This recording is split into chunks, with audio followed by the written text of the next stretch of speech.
Hi everyone, I hope you're all keeping well and safe. This is Mr Neel Raithatha, also known as the Wax Whisperer. Thank you for tuning into my latest video. It's of a patient who attended with bilateral, fully impacted and blocked earwax. The earwax is more of a soft and wet consistency, and that was just a pre-procedure examination video that we just performed. Commencing with the right ear, and you can see this wax extends all the way from the entrance of the ear canal to the patient's eardrum. The average length of one's ear canal is around 26 millimetres, so 2.6 centimetres. And we're just near the entrance here, and we know that because you can just see the bottom left, a few cilia. So the hairs in the ear canal are located on the outer third, the cartilaginous portion, and the majority of the hairs are actually on the posterior lateral cartilage. So when you look into the ear, so it's where the first bend is. So the ear canal has two bends. The first bend is about 0.5 centimetre into the ear canal, the second bend a further 0.5 centimetre. And the hairs are only found in the outer third, so that's where the hair follicles, the roots are located deep in the cartilaginous portion. And typically you can see this is the patient's right ear, so the posterior canal wall is on the left, so you can see that's where the majority of the hairs are. The patient had used a few drops prior to attending. They used hydrogen peroxide drops, and I find that actually turns the wax into almost a mushy consistency, like a wet mud or mashed potato, making it harder to remove actually. Nonetheless, we are managing to slowly bring this forwards. So this is the first bend here. So where the left-hand side, you can see the hairs. That's the first bend of the ear canal, and the suction process got blocked there. I'm just trying to give it a little wriggle. So this is the first bend, and let's see if we can also show you the second bend. And the second bend is just here to the right, where we just went past. So that's the second bend. And after the second bend, the ear canal more or less straightens. And that S bend, that curvature, is an evolutionary trait designed to protect the eardrum from any objects going directly into the ear and then therefore perforating the eardrum. So I've got the blockage out, just a bit of wet wax here. This is considered a spot of wax near the top of the eardrum. We're going to leave that because it's not going to improve the patient's symptoms. It is a bit of a wet, mushy wax anyway as well, so it's a bit harder to suction. And given it's not going to improve the patient's symptoms, there's no need to remove that. So a bit of wax is good for us. And see, nice healthy eardrum. So this is the patient's left ear. There is a bit of an opening just at the top.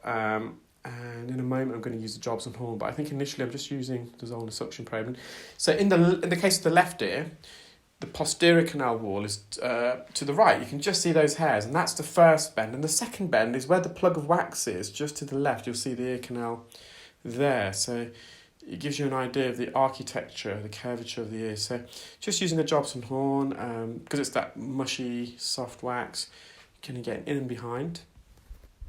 So I did manage to remove quite a lot with the Jobson horn, but eventually I did put some olive oil spray in to the patient's ear just to change the consistency, and I reverted back to suction to get it out in a big plug.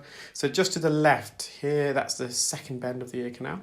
So when we are near the second bend, I think around the second bend and further in your ear, that's your bony part of the ear canal. Sometimes when you look in someone's ear and they've obviously got no wax, and you can look at the ear canal and the skin complexion, you can actually see where the boundary is. So the skin that lines the outer third of the ear canal is a bit thicker. It's about 1 millimetre in thickness, whereas the skin that lines the bony part of the ear canal, the inner 2/3, is about 10 or 15 times thinner. So you're looking at less than 0.1 millimetres in thickness.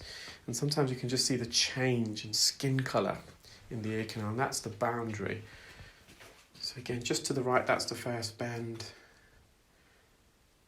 And the second bend is here, where just on the left, this is where the second bend is. So I know I've mentioned that a few times, but just wanted to reinforce that. So as a viewer, you're kind of aware of the architecture. Now, most people's ear canals also incline upwards slightly, around 30 degrees trajectory. And the ear canal itself, so if you imagine it's cylindrical, but the diameters change.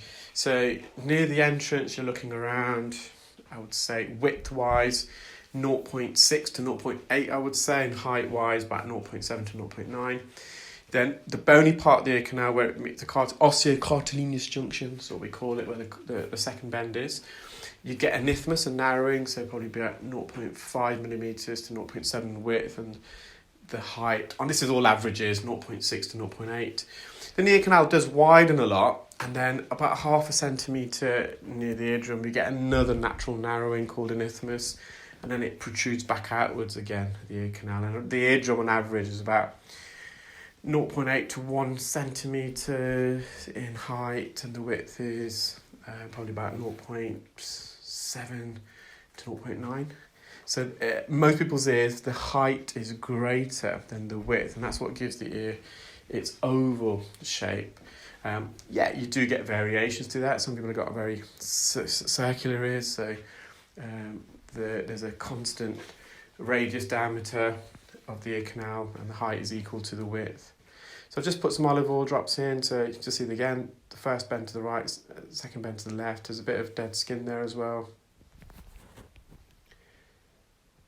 So what I do with the endoscope, I position it just past the first bend, and we stretch the ear to the right, and that straightens the ear canal. You can see that little brush strokes movement. I'm just lifting this gently off the posterior canal wall, and then giving it a little wriggle, squeezing it out of the ear canal.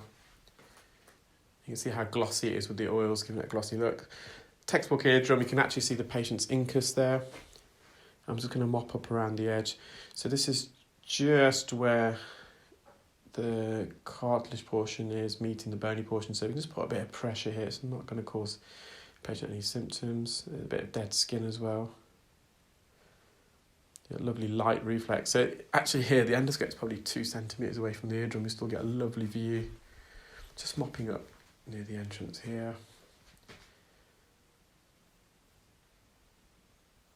And you can see the annulus there. So the annulus is the white ring around the circumference of the eardrum, and that's a fibre cartilage, and it gives it kind of almost acts if you've got a tent and your tent hooks pulling the strings down on the tent to give it that rigidity, and that's what that annulus does. So the annulus can run from 9 o'clock to around 3 o'clock around the periphery of the eardrum, and it's a thick white fibre cartilage, and it just gives almost pulling the eardrum down, giving it rigidity. I hope you enjoyed that video, guys, and you learned a bit about the ear anatomy today. Got loads of videos coming up, so just stay tuned and have a great weekend. Take care, bye.